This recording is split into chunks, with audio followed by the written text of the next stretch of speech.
γαμίσουνε. Κανόνισαν τα λεφτά μισά-μισά. Κι αυτό εμπόρευμα να μην πιουνε ούτε μία μυτιά. Το βράδυ εκείνος στις 9 συνάντησαν τον τυπά σε ένα ρεστοράν και καλά για να φαν. Ένα απ' τα δυο ξαδέρφια αντιδρούσε νευρικά, γιατί κάτω από το τραπέζι παίζαν κόκα και λεφτά.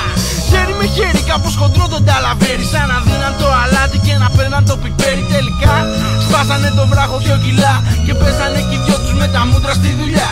Βγαίνανε στα κλαμπς, είχαν πολλές οριμίες, κυρίως πλουσιόπαιδα και ωραίες κυρίες που για κόκκις κάνουν πίπες.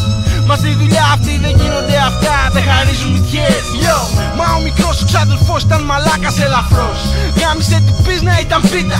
Πίπονε μουνιά στις τουαλέτες στο ζαριά. Την είχε δει και καλά γιατί κρατούσε λεφτά. Αλλά ένα πρωί, ένα ωραίο πρωί, καθίσαν στο τραπέζι για να κάνουνε καθάριση.